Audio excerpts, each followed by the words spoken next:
সুপ্রিয় পঞ্চম শ্রেণীর শিক্ষার্থীবৃন্দ, আশা করি তোমরা ভালো আছো। আজকে তোমাদের গণিত বইয়ের 61 নং পৃষ্ঠায় অধ্যায় 4-এর যে সাধারণ ভগ্নাংশ ছিল, এই ভগ্নাংশের 61 নম্বর পৃষ্ঠায় দেখি পারে কিনা, এখানে আমরা আজকে এই দেখি পারে কিনা এই পৃষ্ঠাটা আমরা সমাধান করব। তো ধৈর্য ধরে একটু সাথে থাকতে হবে। আর বৃত্তি পরীক্ষার জন্য অবশ্যই প্রস্তুতি নিতে হবে। প্রস্তুতির জন্য অবশ্যই আমার ধারাবাহিক ভিডিওগুলো তোমরা এটা ফলো করতে পারো। তো এখানে বলছে 1 নম্বরে বলছে ডানের ঘর থেকে কোনগুলো প্রকৃত ভগ্নাংশ এবং কোন ভগ্নাংশগুলোর মান 1-এর সমান তা খুঁজে বের করি। এখানে বলছে প্রকৃত ভগ্নাংশ এখানে আমরা লিখব, আর 1-এর সমান যে ভগ্নাংশ আছে আমরা সেটা লিখব। তো প্রকৃত ভগ্নাংশ কাকে বলে সেটা আমরা পূর্বের শ্রেণীতে জেনেছি। তারপর আমি একটু বলছি যে ভগ্নাংশের হর বড়, লব ছোট তাকে প্রকৃত ভগ্নাংশ বলে, আর যেই ভগ্নাংশের লব ও হর একই রকম তাকে 1-এর সমান ভগ্নাংশ বলা হয়। তো এখান থেকে আমাদেরকে প্রকৃত ভগ্নাংশগুলো আমাদেরকে খুঁজে খুঁজে বের করতে হবে। আমরা এটা দেখলাম, এটা কত আছে, লব হচ্ছে 2, হর হচ্ছে 3, তাহলে এটা একটা প্রকৃত ভগ্নাংশ। আমরা ওই প্রকৃত ভগ্নাংশের ঘরে লিখব। এটা 4, 4, এটা হচ্ছে 1-এর সমান ভগ্নাংশ। আমরা 1-এর সমান ভগ্নাংশগুলো আমরা এখানে লিখব, কারণ লব ও হর সমান। তারপর 8/5, এটা হচ্ছে হর হচ্ছে বড়, লব ছোট, আমরা এটা প্রকৃত ভগ্নাংশ, আমরা এটা এখানে লিখব। 5/8, এটা হচ্ছে প্রকৃত না, এটা হচ্ছে মানে 1-এর চেয়ে বড়, এটা অপ্রকৃত।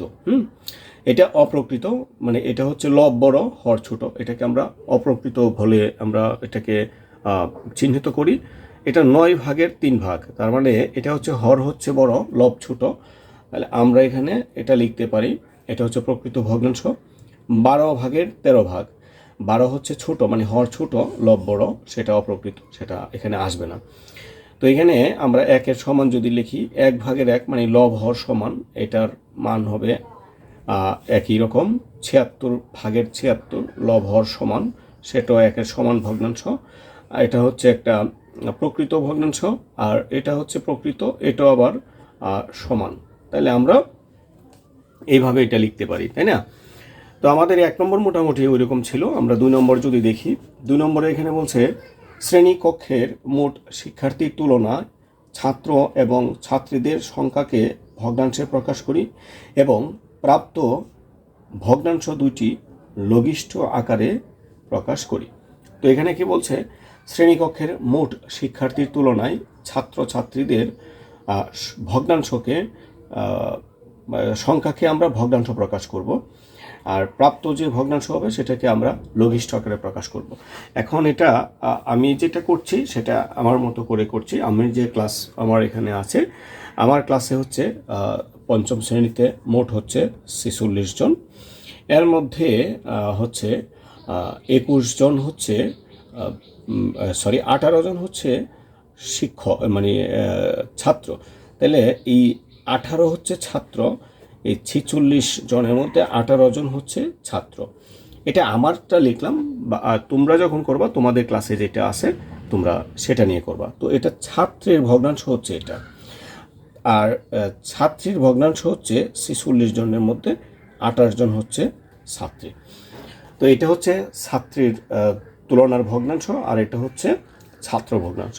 তো আমরা দুইটা ভগ্নাংশ আমরা তৈরি করলাম। তৈরি করার পর এখন কি বলা হয়েছে যে এই দুইটা ভগ্নাংশকে লঘিষ্ঠ আকারে প্রকাশ করতে।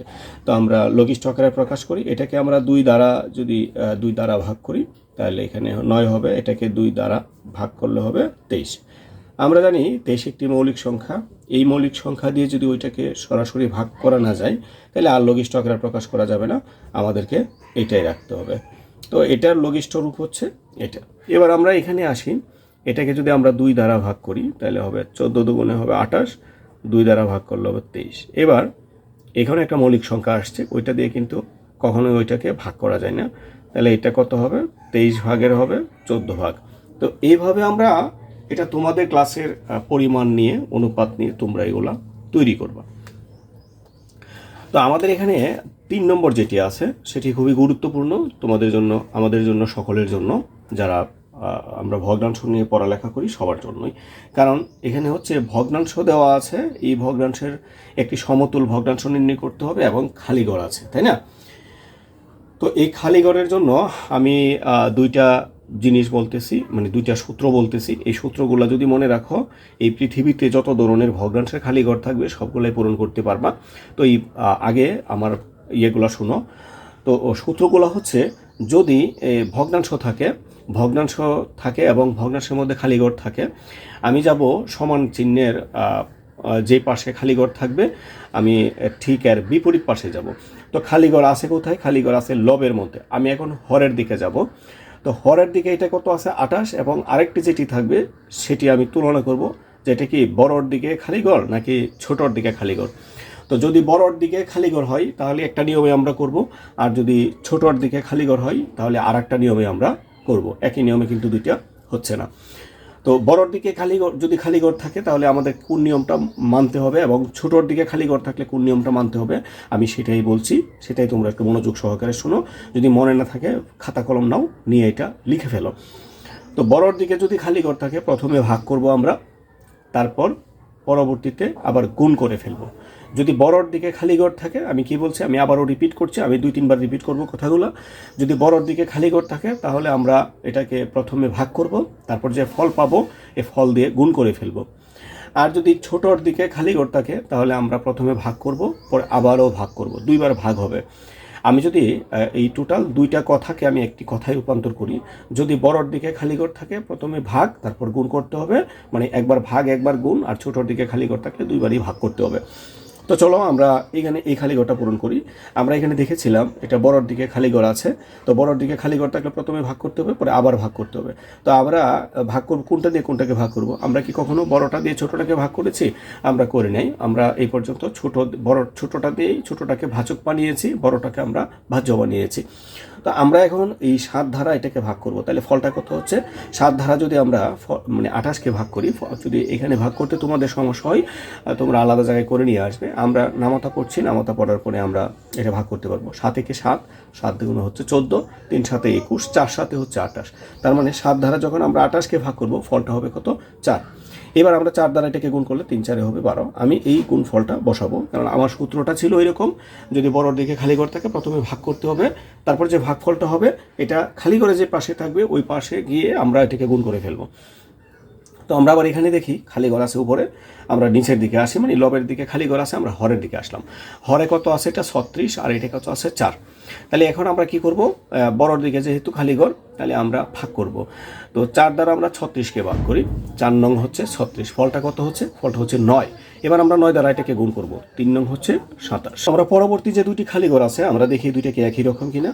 আমরা এখানে দেখলাম খালি ঘর আছে লবে, আমরা হরের দিকে যাব, তুলনা করব। এখানে আছে 2, এখানে আছে 6, মানে 2 এর পাশে খালি ঘর, তার মানে ছোটোর দিকে খালি ঘর। ছোটোর দিকে যদি খালি ঘর থাকে তাহলে আমরা কি করব? আমরা প্রথমে ভাগ করব, তারপর আবার ভাগ করব। তো এখানে আমরা 2 দ্বারা যদি 6কে ভাগ করি তাহলে কত হবে? 2 দ্বারা 6কে ভাগ করলে 2 একে 2, 2 দুগুণে হচ্ছে 4, 3 2 হচ্ছে 6। তার মানে ফলটা কত হলো? 3। এবার আমরা কি করব? আবার ভাগ করব, কারণ ছোটোর দিকে খালি ঘর। 3 দ্বারা যদি আমরা 3কে ভাগ করি ফলটা হবে 1, 3 একে 3, এখানে হবে 1। কি তারপরে কঠিন লাগছে তোমাদের? কঠিন লাগলে অবশ্যই কমেন্টসে জানাবা যে কতটুকু কঠিন লেগেছে। তা আবার আমরা এখানে দেখি খালি ঘর আছে লবে, আমরা হরের দিকে যাই। হরে এখানে হচ্ছে 5, এখানে হচ্ছে 20, তার মানে ছোটোর দিকে খালি ঘর। আবার আমাকে ভাগ করতে হবে, 2বার ভাগ করতে হবে। এবার আমরা যদি 5 দ্বারা যদি আমরা 20কে ভাগ করি তাহলে কত হবে? 4 হবে, 4 5 হচ্ছে 20। এবার আবার যে ফল হয়েছে ফল দ্বারা আমরা এটাকে ভাগ করি, তাহলে আবার 3 4 হবে 12। আমরা একেবারেই খুব সহজভাবে আমরা বুঝতে পারলাম যে আমরা ওইভাবে আমরা করতে পারবো। তো এটা ছিল আমাদের 3 নম্বর 61 পৃষ্ঠায়। 4 নম্বর একটা আছে হিসাব করি। হিসাবে করির মধ্যে একটা আছে যোগ, একটা আছে বিয়োগ। তো আমরা যখন সাধারণ ভগ্নাংশের যোগ এবং বিয়োগ করব, আমাদেরকে একটা বিষয় মাথায় রাখতে হবে, সমহর ভগ্নাংশে প্রকাশ করতে হবে। তো সমহর ভগ্নাংশে প্রকাশ করে তারপর আমাদেরকে করতে হবে। তো সমহর ভগ্নাংশে প্রকাশ করার আমি একটা পদ্ধতি এখন দেখাবো। এর পরবর্তীতে আমরা যখন নিজে করির মধ্যে যাব তখন আবার আমি একটু এটাকে সংকুচিত করে ফেলবো, 1 লাইন কমিয়ে ফেলবো। তো আপাতত আমরা এখানে 4 নম্বরের যোগ এবং প্রশ্নটা তুলে নিচ্ছি। 4 নম্বর আছে হচ্ছে 15 ভাগের হচ্ছে 4 ভাগ যোগ 5 ভাগের হচ্ছে 2 ভাগ। তো প্রিয় শিক্ষার্থী, আমরা যখন আমি কি বলছি, আমি আবারও বলছি, আমরা যখন করব, যোগ এবং বিয়োগ করব সাধারণ ভগ্নাংশের, তখন সমহর বিশিষ্ট প্রকাশ করতে হবে। তো সমহর বিশিষ্ট যদি আমরা প্রকাশ করতে যাই, তাহলে এখানে আমাদের হরগুলো লসাগু করতে হবে। হরগুলো এখানে কত আছে? 5 আছে, আর হচ্ছে 15, আর হচ্ছে 5। 15 আর 5-এর আমি লসাগু করি, 15 আর হচ্ছে 5 আমি যদি লসাগু করি, লসাগু আশা করি তোমরা এগুলো পারো, যদি না পারো আমার ভিডিওগুলো দেখে আসো একটু। এখানে 5 দ্বারা যদি আমি ভাগ করি, 3 5 হচ্ছে 15, 5 একে 5, এখানে কিন্তু আর ভাগ করা যাচ্ছে না। তো আমরা এখন কি করব? লসাগু গুণ করি। 3 5 হচ্ছে 15, 15 কে 15, তাহলে আমরা লসাগু কত পেলাম? লসাগু পেলাম আমরা 15। তো লসাগু যেহেতু 15 পেলাম, আমরা কি করব? এখানে ভগ্নাংশ কয়টি আছে? 2টি আছে, 2টির নিচে আমি 15 দেব। ঠিক আছে, 2টির নিচে আমি 15 ব্যবহার করলাম। কেন ব্যবহার করেছি আমরা এখন একটু বুঝতে পারবো, একটু পরে আমি বুঝবো। তো আমাদেরকে প্রকাশ করতে হবে সমহরে, এই জন্য হরগুলো সমান বানিয়ে ফেললাম। তো এখন লব কি একই রকম থাকবে? তো লবটাকে তো যেহেতু এটা 5 থেকে আমি 15 বানিয়েছি, লবটাকে পরিবর্তন করতে হবে। তো এখন আমাদেরকে যেটা করতে হবে, এটার এখানে আমাদের এখানে যে হর আছে, এই হর দ্বারা এই হরকে ভাগ করব। তাহলে 15 দ্বারা যদি আমরা 15কে ভাগ করি, এরপরে যে ফলটা আসবে, ফলটা আমরা উপরে গুণ করে ফেলবো।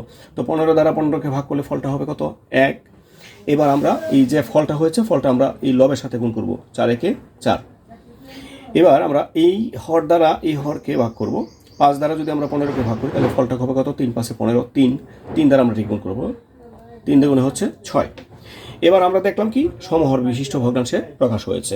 তো এখন খুবই সহজ একটা জিনিস আমরা করব, সেটা হচ্ছে একটা হর আমরা নেব, আর উপরে যা আছে তা নেব। যদি যোগ থাকে, যোগের বেলায় যোগ চিহ্ন দিব, বিয়োগের বেলায় বিয়োগ চিহ্ন দিব, এটা এর কোনো ব্যথই যাতে না ঘটে। তো এখন আমরা যোগ করে ফেলি, 4 আর 6 হচ্ছে 10। তো এইভাবে আমরা যোগ করব।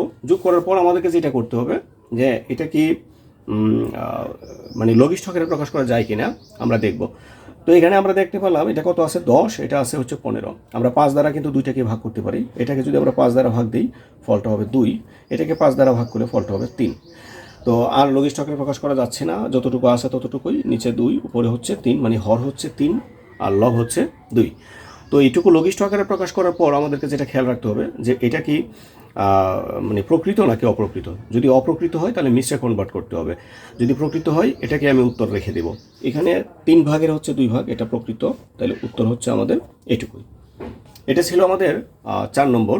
আমরা যদি 5 নম্বরে একটু যাই, 5 নম্বরে যাই, 5 নম্বরে হচ্ছে 3 ভাগের হচ্ছে 2 ভাগ বিয়োগ 15 ভাগের হচ্ছে 7। তো যেহেতু আমরা বিয়োগ করব, যোগ এবং বিয়োগের ক্ষেত্রে একই নিয়ম বলেছিলাম, যে আমাদেরকে সমহর বিশিষ্ট ভগ্নাংশ প্রকাশ করতে হবে।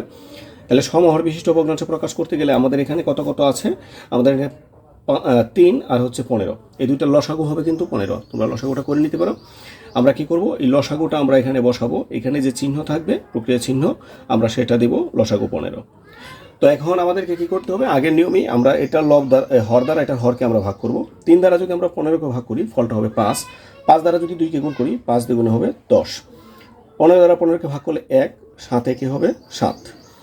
এবার হর দুইটাই হয়েছে, তাহলে আমরা একটা নিব। আর এখানে কত আছে? 10 বিয়োগ হচ্ছে 7। তো 15, 10 থেকে 7 বিয়োগ করলে কত? 3। এখন আমরা এটাকে লঘিষ্ঠ আকারে প্রকাশ করা যায় কিনা আমরা দেখব। হ্যাঁ, এটাকে লঘিষ্ঠ আকারে প্রকাশ করা যায়। এটাকে 3 দ্বারা ভাগ করলে ফলটা হবে 1, এটাকে 3 দ্বারা ভাগ করলে ফলটা হবে 5। এবার 5 ভাগের হচ্ছে 1 ভাগ। তো এটা প্রকৃত ভগ্নাংশ, এই জন্য আমি উত্তর এটা রেখে দিলাম। তো প্রিয় শিক্ষার্থী, আজকে আমরা তোমাদের 61 নং পৃষ্ঠায় সমাধান করে দেখালাম। আগামী ভিডিওতে আমরা অন্য কিছু নিয়ে আসবো, পরবর্তী পৃষ্ঠা যেটা আছে সেটা। তো এগুলো তোমরা প্রচুর পরিমাণে এক্সারসাইজ করো। এক্সারসাইজ করলে তোমাদের দক্ষতাটা বৃদ্ধি পাবে। দক্ষতাটা বৃদ্ধি পালে তুমি গণিতে নম্বর বেশি পাবা, এটা নিশ্চিত। তো আজকে এখানে বিদায় নিচ্ছি। সবাই ভালো থেকো। ধন্যবাদ সবাইকে।